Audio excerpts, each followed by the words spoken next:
Georgia on your mind. Georgia on your mind. Georgia on your mind. Brought to you by the New Media Institute at the University of Georgia. It's Season 4, Dogs on the Road. Welcome back to Georgia on Your Mind. My name is Grace Chandler, and today we are coming to you from the National in Athens, Georgia, which is a restaurant where Mediterranean-inspired food meets locally sourced ingredients from Northeast Georgia. The National is the perfect place to talk about stories, recipes, and how Southern culinary shapes our memories, our relationships, and of course, our kitchens. Sitting with us here today, we have Ivy Odom, Senior Lifestyle Editor at Southern Living and author of her new cookbook, My Southern Kitchen. So from Moultrie, Georgia, to now sharing Southern culinary traditions with the world, thank you so much for being here today, Ivy. Thank you for having me, especially in this location. This is just such an honor, one of my favorite places to eat, and I'm just so glad we got to make this happen. Yes, of course. I've been long awaiting this interview, so I'm so excited to talk with you today. I'm pumped. So, growing up in Moultrie, Georgia, you were cooking with your parents and your grandmother, but I know you've mentioned you used to be a picky eater. Yes. Could you let us in on a childhood kitchen memory that expanded your palate and shaped your love for food? Yes. So, funny enough, as much as like my food identity and like why I love cooking comes from my cooking with my mom and dad and grandmother, the like biggest memory that sticks out in my mind has nothing to do with any of those people, and it's like the pivotal moment that really, I think, solidified the fact that I wanted to make food a career. Mm-hmm. I was at a friend's house one day, and they had neighbors that were out of town, and the friend's family was in charge of gathering eggs from the chickens to like make sure, you know, the eggs were gathered and put to good use while they were out of town. And so they were like, Ivy, you want to come help us gather the eggs? And I was like, sure, sounds fun. I had never done that before. And we went and got eggs, and there were 6 eggs. And my friend's mom was like, oh, perfect, just enough for a pound cake. And I was like, pound cake? Okay. I didn't know we were going to be baking today. Let's start baking. And at the time, like, I really didn't like pound cake. It was like, it's kind of plain. I was more of like a chocolate kind of dessert girl. But I loved cooking, so I was very excited to like get my hands dirty and get in the kitchen. So I was like, whatever you want to make, perfect. Mm-hmm. We made a pound cake, and we put the pound cake in a cold oven. So like most cake recipes, you cause the very first step, preheat the oven. This is not the case for this pound cake. You make the batter, put it in the pan, and then put it in the oven, and then turn the oven on, which was like step 1, mesmerizing for this like novice baker. I had only really done like things from a box mix. My mom was really into cooking but not baking, and it was just like a pivotal moment. I remember like watching the egg yolks like in the batter of the KitchenAid mixer, and I barely got a slice of the hot pound cake before I had to leave and like go home for the day. But I took a bite of that, and I was like, I did not know pound cake could taste like this.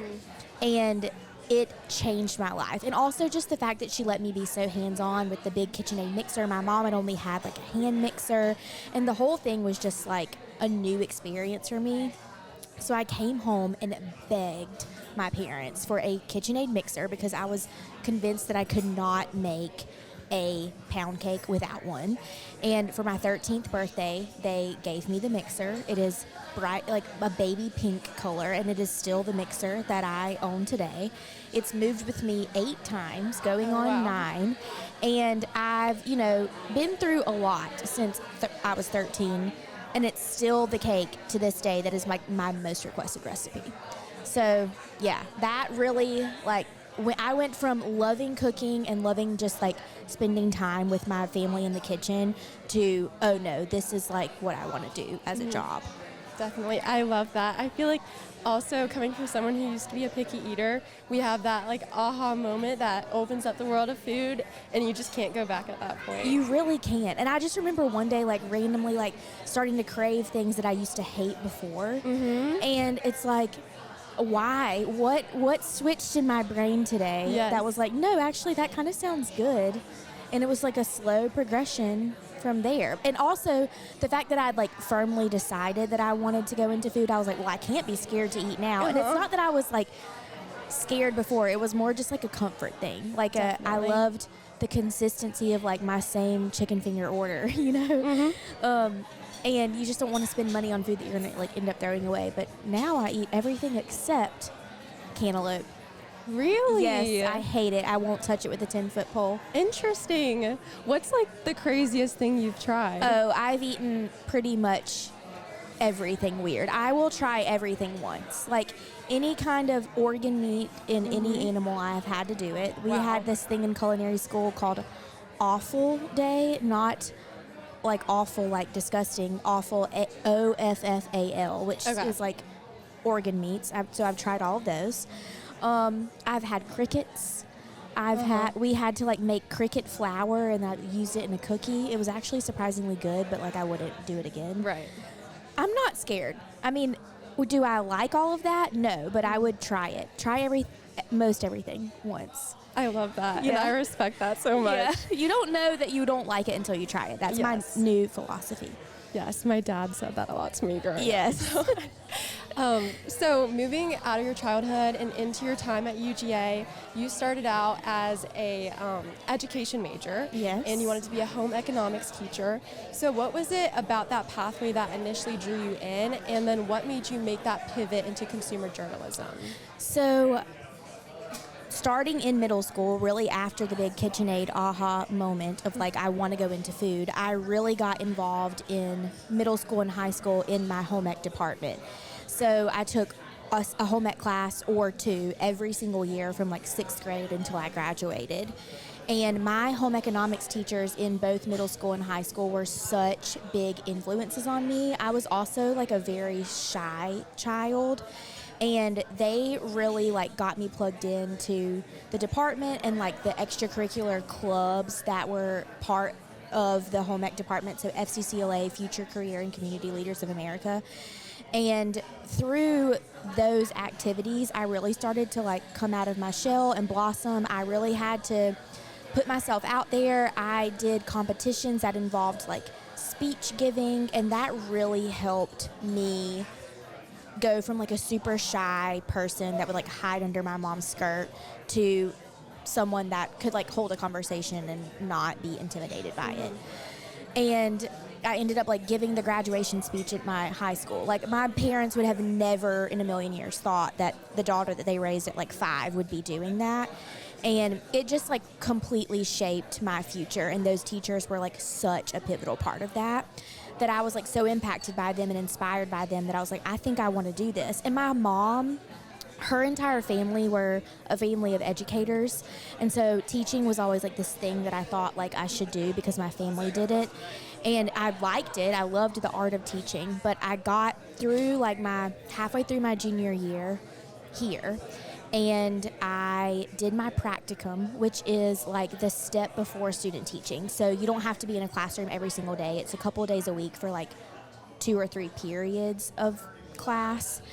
But I finished that semester and I was like, I had to call my mom and I was like, I don't think I can do this. Like, this is not for me. And I liked the teaching. I just couldn't get behind the like classroom setting of it. So I was like, how can I like still do this teaching thing and like make it about food, but like not be so rigorous in the classroom with high school students that I cannot get a grip on, you know? So I Googled food in Athens minus restaurants because I knew I didn't want to do anything in restaurants. And Rebecca Lang's name popped up and it all kind of went from there. And she was, which I'm sure you'll ask me plenty of more questions about her, but we can get into that later. But she really like shaped the course of my future. So That's awesome. Yes, I was actually very curious about your mentorship under Rebecca Lang and all of that. So you reached out to her and that led to an internship. What was that internship experience like? And is there a big takeaway that you had under her mentorship? yes, so I cold emailed her, like went on her contact form and I was like, hey, your job sounds really cool.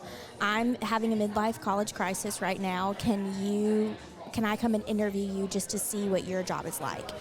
And I did that, but then I left that, what was supposed to be an informational interview with her, more with I got an internship working with her, which was like a complete surprise to everyone involved, I think. But she was like impressed by me and I was like in shock of like her job and how cool it was. And so she really gave me the opportunity of a lifetime. Together, we got to do 2 cookbooks. So she had been a cookbook author for many years and was a former contributing editor for Southern Living magazine, and really introduced me to the whole world of like food writing and food media and like cookbooks and how cookbooks are made. And like I had grown up around cookbooks and loved reading them. They were like my bedtime stories.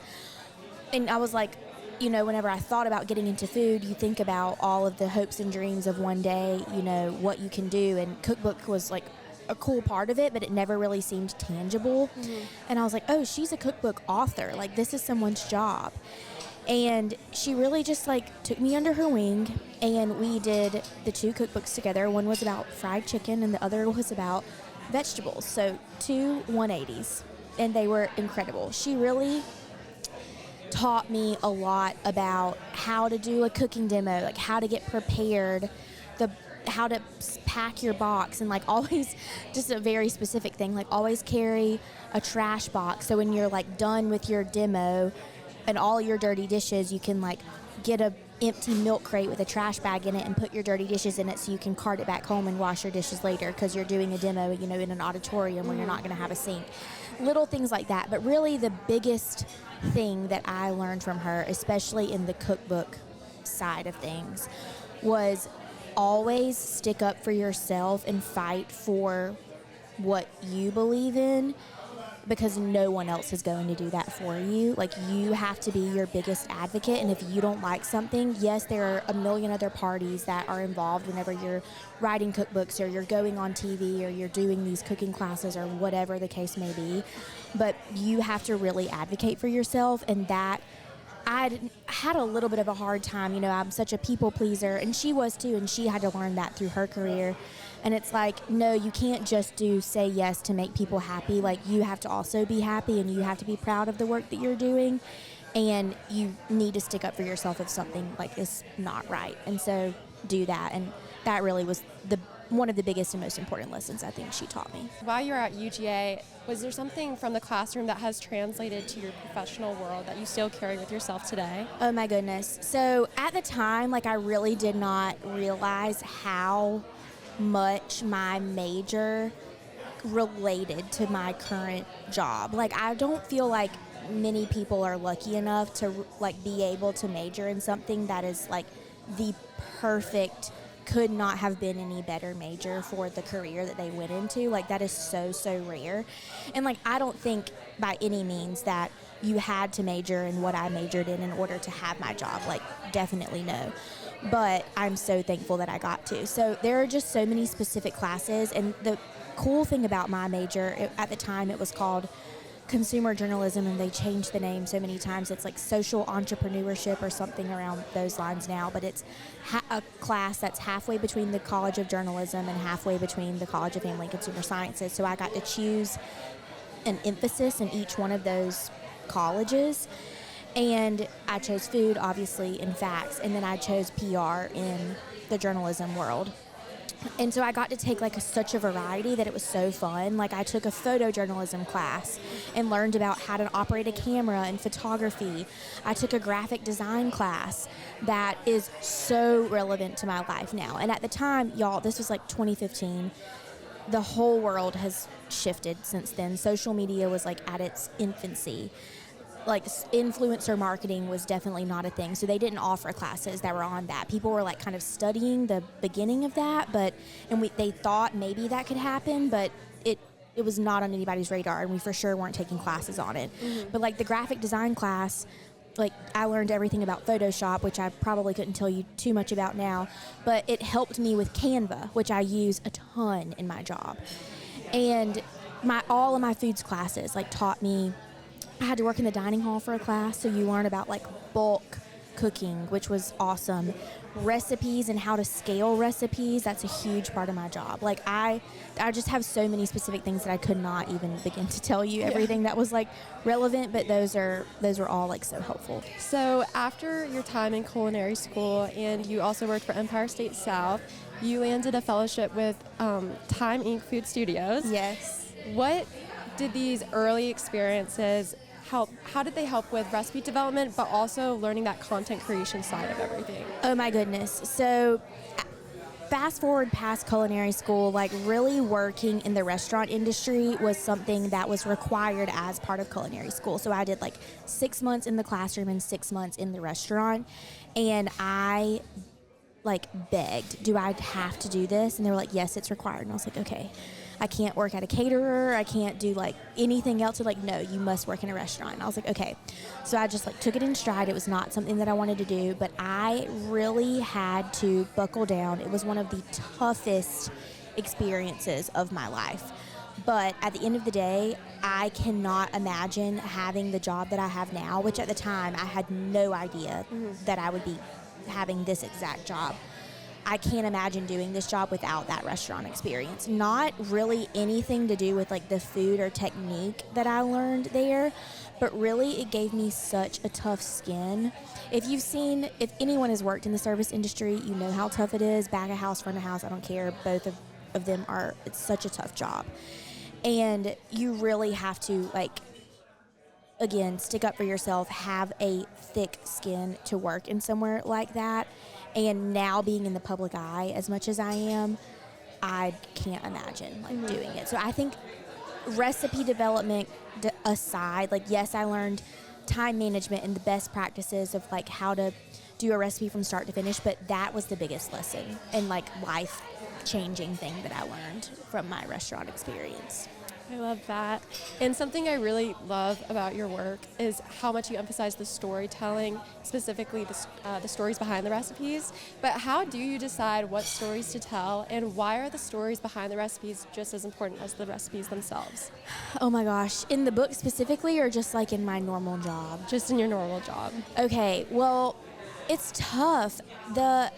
We're constantly trying to come up with new and fresh ideas, but not all stories relate on social media the same way that they can relate on a printed page. You have a lot more time and a lot more space in most cases to write a story the way that you want to tell it than you do in a 30 to 45 second video.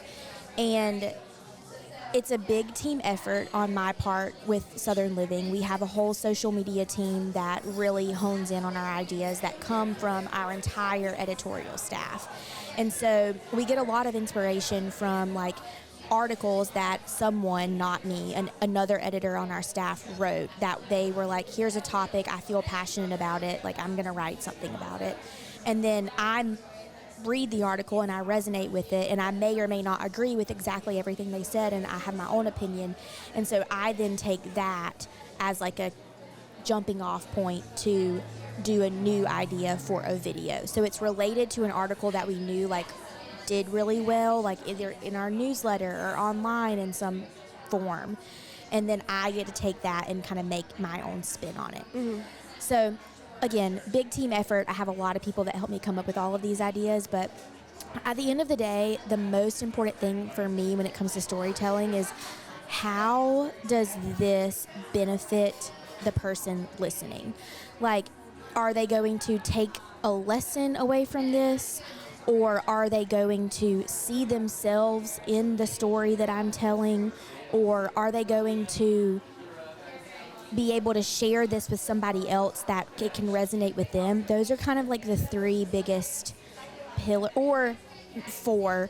Is this just highly entertaining?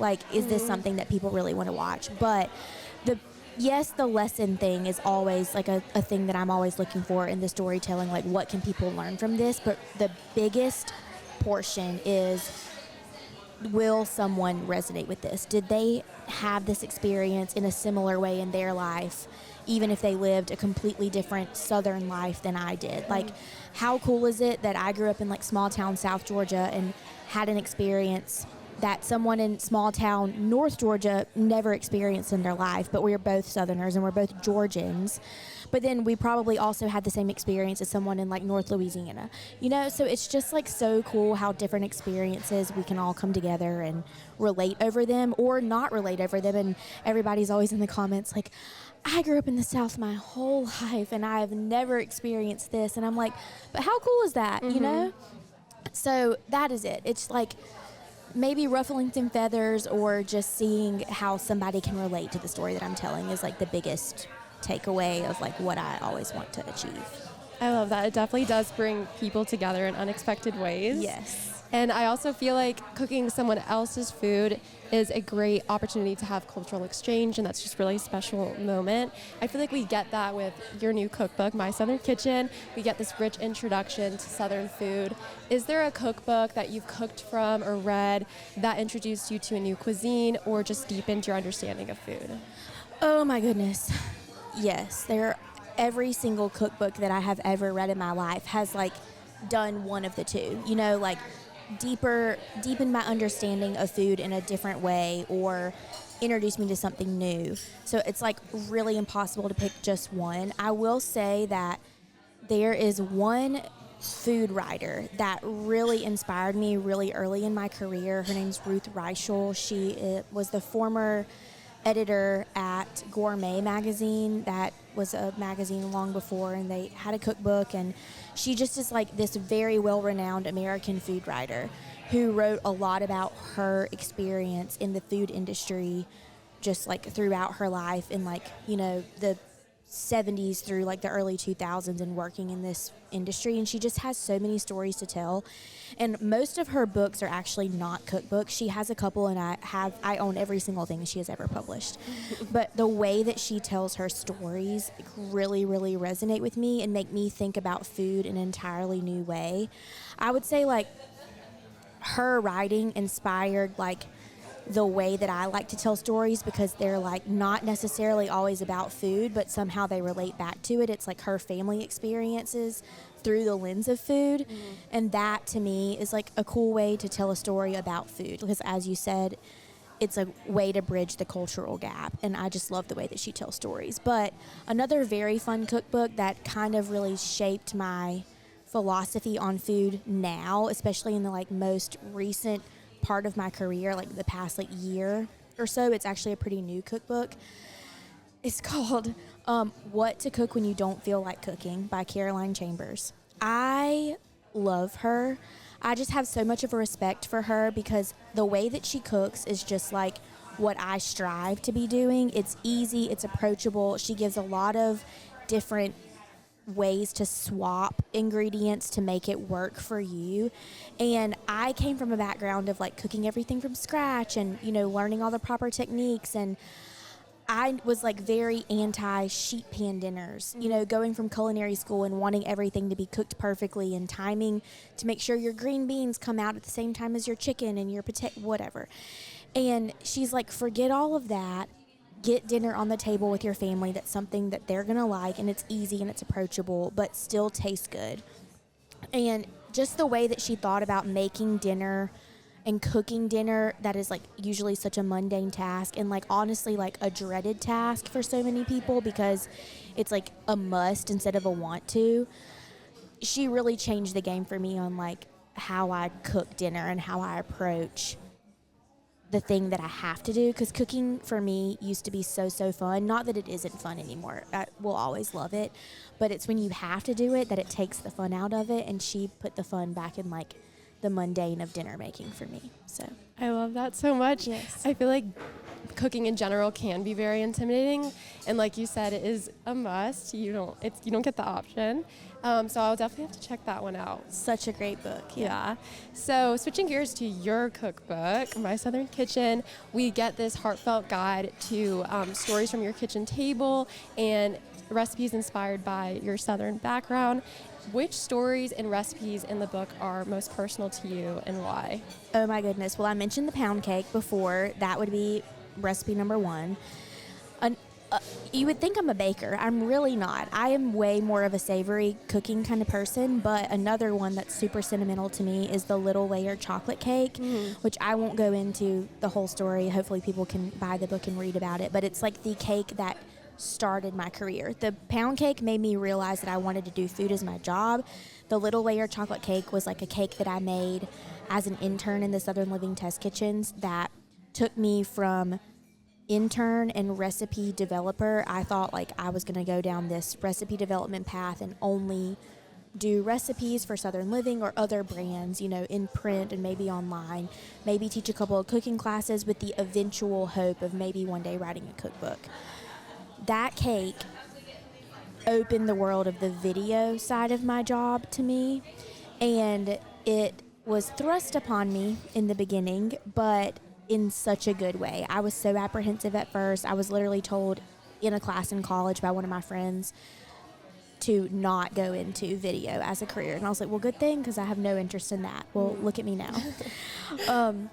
And so that, I think, is one of the most special recipes, because it really did completely change what I thought was my dream job to a new version of a new dream. And it's just been such a crazy wild ride.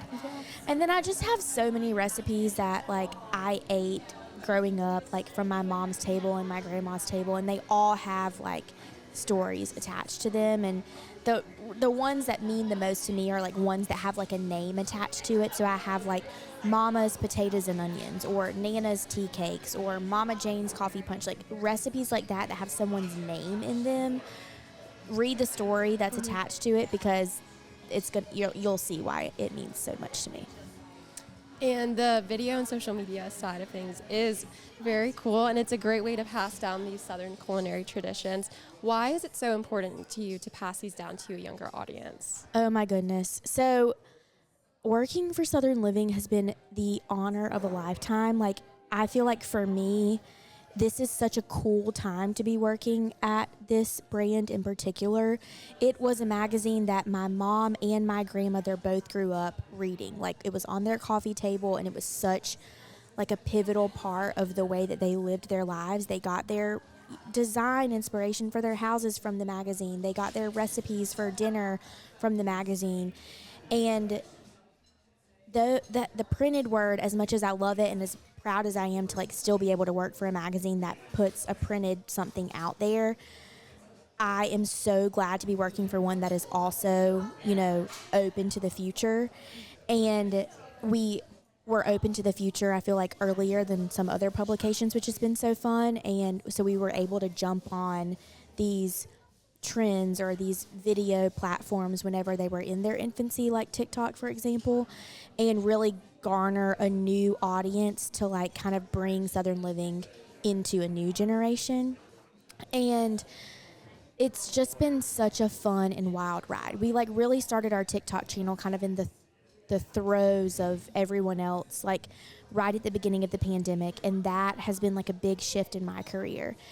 And I went from doing these videos that were these long form 15, 20, 30-minute TV episodes, or for YouTube or different platforms. And while those were so fun and relatable, most of our audience from those videos skewed slightly older. But as soon as we were able to jump on platforms where younger people were, it opened up a whole new, I think, set of eyes to the brand. And it invigorated, I feel like, a whole new generation to like fall back in love with the brand that they thought was just for their mom. And back to the whole like why I do storytelling, I think they see themselves in the stories that I'm telling, and like I feel like a younger generation like doesn't necessarily like identify as Southern the way that older generations do. And the fact that I can like show them like it's great to be proud to be a Southerner. It's okay to like identify with this culture that you grew up in. That to me is like a very cool thing that I get to do with my job. And so it's just so important for me for the younger generation to feel like they're seen the same way that it is that I want their moms and their grandmas to also feel seen. And it's just been so fun to be able to take what I do on the internet and make cooking seem more approachable and more fun for a new generation. It doesn't all have to be, you know, made from scratch. Entertaining should not feel like a stressor. It should be fun, and it can take the pressure off. And I think that's what younger people, I think, are intimidated by. And it doesn't have to cost a lot of money. It doesn't have to be picture perfect. And hopefully that's like kind of what I'm showing. Oh, 100%. Yeah. You definitely make it less intimidating. Thank you. That's the goal. Do you have a favorite type of video content to create for social media? Gosh, I did so much food for so long, and like while food will always be my like number one love, and fashion, which is a totally unrelated topic. I love that any video that I get to do, I get to wear some fun clothes doing it. So that's a very fun, like almost side way of putting another part of my life into what I do. But I've really been loving these like Southern culture moments, like talking about just something so random, and maybe it's food related. Like we talked about buttermints or like grandma candy, and how people have, like when you go to your grandmother's house, there's like this specific bowl of candy. I didn't make candy. I didn't show people a recipe. I just talked about, oh, did you grow up having this like buttermint scotch thing in your grandma's cut crystal candy dish? Or we talked about like ceiling fans and why they're really ugly but necessary in the South, especially in a bedroom. Just so many different cultural moments that people really resonate with. That has been so fun for me, and a way for me to like put more of my personality into a video than just like put the flour and the sugar and the butter together on a cake, and just the like all again back to the storytelling of the why, or like the fun moment that makes someone be like, oh my gosh, I did not know that, or yes, that happens to me and I thought no one else did this, or whatever. That has been so fun, and I want to keep doing those. So if anyone ever has any ideas for me about a Southern culture topic, I have to make like 5 videos a week. Oh, wow. And I need all the ideas that I can get. Our whole team does. So I'm always open. If you've got a topic that relates to you, send it my way. Good to know. Okay. I love it. And speaking back to, we were talking about younger audiences. I want to congratulate you on welcoming a baby girl. Thank you. Is there something that you're most excited about teaching her in the kitchen? Oh my gosh, everything. I hope she is not a picky eater like I was when I was a kid, but I know I'm going to be gifted a picky eater, because obviously. That's how it goes. Exactly. Yeah. Just being willing to try things, I think, and being adventurous, whether that is in eating or in food, is so fun. Like one of the biggest lessons I learned from my mom, and like it shaped like kind of how I cook in the kitchen, is like opening the fridge and seeing what's in there and creating something from basically what seems like nothing. And I hope that I can like instill that in her, that you don't necessarily have to have a recipe in a format and go to the grocery store. Like you can make something really delicious out of something that seems like it's not going to end up being good. That would be like, I think, the biggest lesson I want her to learn in the kitchen, and just to have fun with it, and that it's just food at the end of the day. We're not, curing cancer, although I wish we could, but it's food is meant to be shared with people that you love, and I hope that is her experience with food, because that was my experience, and I really just want to show my love for her through that, and through a million other ways, of course, obviously, but I think that's like one of the most universal ways to show it, and one that you can show, from the very beginning. So I'm excited. Can't wait. I'm excited for you. That's so awesome. And before we wrap things up, I was hoping to do a little speed round, if that's okay with you. I love it. Okay, so I'll give you some rapid fire questions. Okay. And whatever pops into your head first. Okay. Does that sound good? I love these, yes. Okay, so first question, favorite place to get work done on campus? Oh, okay, y'all, I love Dawson Hall. It's like my home. The little, well, it's not so little, yellow building at the end of South Campus on Ag Hill. It's just my home away from home. That and North Campus, but Dawson Hall is my home. North Campus is beautiful. I don't think I've been to Dawson Hall before. You've got to go. It's the College of Family and Consumer Sciences, and it's just so welcoming and warm in there. They make you feel like family, and I love studying there. I love that. Yeah. Okay, next question. Best dish to take to a UGA tailgate? Oh, so many. If you're tailgating in Athens, like you're coming to a tailgate here, you need it to be portable. I love like a dip. Like in the cookbook, I have a Vidalia onion dip, and that is how you say Vidalia correctly. You can make it ahead. It can be served, room temp with some chips. It's easy. It's great. It doesn't like turn a weird color. I feel like every good party needs a good chip and dip, and that's a really good one. I completely agree. And if you could only eat cuisine from one country for the rest of your life, what would it be? Oh my gosh. I know that's hard. Oh, that is like impossible. American is like the melting pot of the world, which is like so fun, but ooh, Italian? I love Italian food. Maybe that would be the answer. I know that's a hard one. Or Vietnamese. It's a tie. We'll let you have 2. Okay, thank you. Okay, next question. Thanksgiving dinner or Christmas dinner? Thanksgiving dinner for sure. I love our Christmas dinner. We eat lasagna on Christmas Eve. Yum. But Thanksgiving, I get a lot more variety. So Thanksgiving. Okay, I have to agree with that one. So talking barbecue, vinegar-based or tomato-based? Tomato-based. Oh my gosh, not vinegar. I am a Georgia barbecue girl.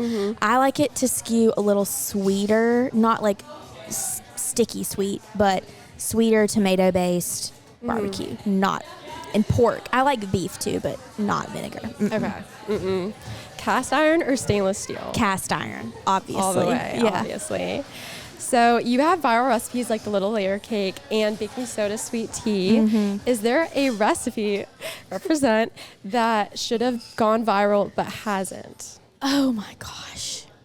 Y'all, so many of them. I'm like, there are so many videos that the sweet tea was one that I never in a million years thought would take off the way that it did. And I feel like we're more shocked by the recipes that do take off than the ones that don't. So what is one? Oh, boat dip was a good one that really went viral. I don't know. I have so many. Like, I can't even think. What is one that I did like the other day?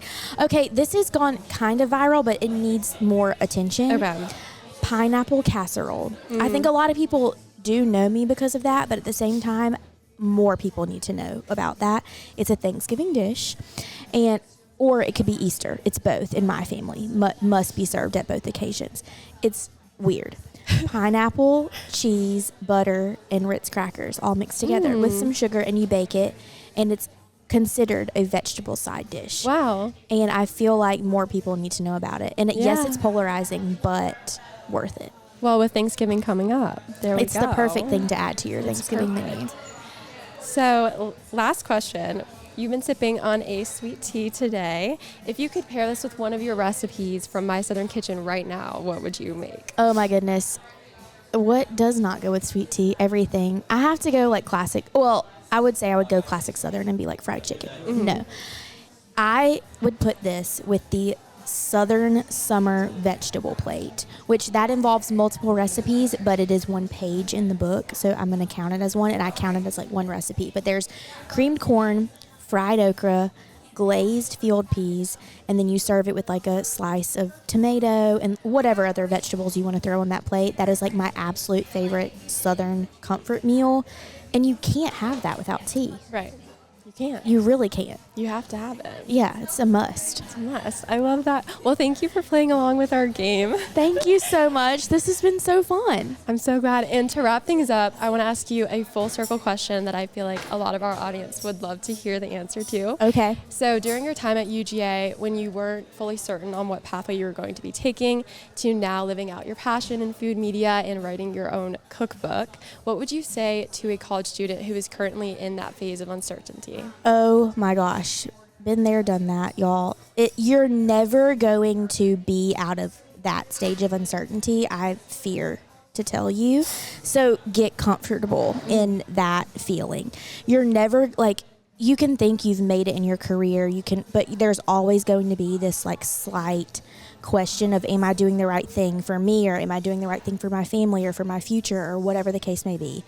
So don't like, that's not the answer to the question that I'm going to say, but I'm just saying like that feeling is never going to go away. It might feel a little smaller because when you're a college student, it feels like the whole world is like on your shoulders and you must make these important life decisions now or it's not going to work out. That is not the case, but I get it. And it's going to get better, but it's always going to be there. My biggest lesson that I would tell anyone is say yes to every opportunity and be authentic to yourself. Again, going back to the lesson that Rebecca Lang taught me, like no one is going to stick up for yourself except for you. And if you say yes to doing things that you may like, that may feel like they're out of your comfort zone, or maybe you're overqualified to do, or whatever the case may be, saying no is going to get you nowhere. And if you have the bandwidth, like, or even if you don't, make the bandwidth for it, because every lesson that you encounter, whether you fail at whatever you said yes to or you don't, you're going to learn something from that. And I think that's like the biggest thing for me. I would not be in my career and have this job if I did not say yes to something that completely terrified me. And I kept saying yes to things that really pushed me out of my comfort zone throughout my entire life. And I really think that has catapulted my career. So continue to say yes, advocate for yourself, and have fun. The pressure of all of this is just a lot, and it's only going to get worse. So just try to enjoy it while you can. That's the biggest part of college, I think. It's almost like you can't let the uncertainty scare you. You can't. No, that's like the beauty of life. Like, how boring would life be if you knew exactly how everything was going to turn out, you know? Like, yeah, that is, you said it perfectly. Don't let the uncertainty scare you, because otherwise everything is going to scare you. You have to embrace it and just know you can't have a plan for everything, and just be prepared for that. Well, thank you for that. Of course. And thank you, Ivy, so much for being here today. It has been such an honor to talk with you, and you are such an inspiration, not only to us at UGA, but also to people everywhere. So I really appreciate you. Thank you so much. This has been so fun. Such an honor. Go Dogs. So glad. Go Dogs. And to everyone tuning in, thank you so much for listening today. Thank you to the National for having us. And until next time, this has been Georgia on Your Mind. Thanks for tuning in to Georgia on Your Mind, Dogs on the Road. Don't forget to follow us on Instagram at Georgia on Your Mind Pod for the latest updates. And we'll see you at the next stop.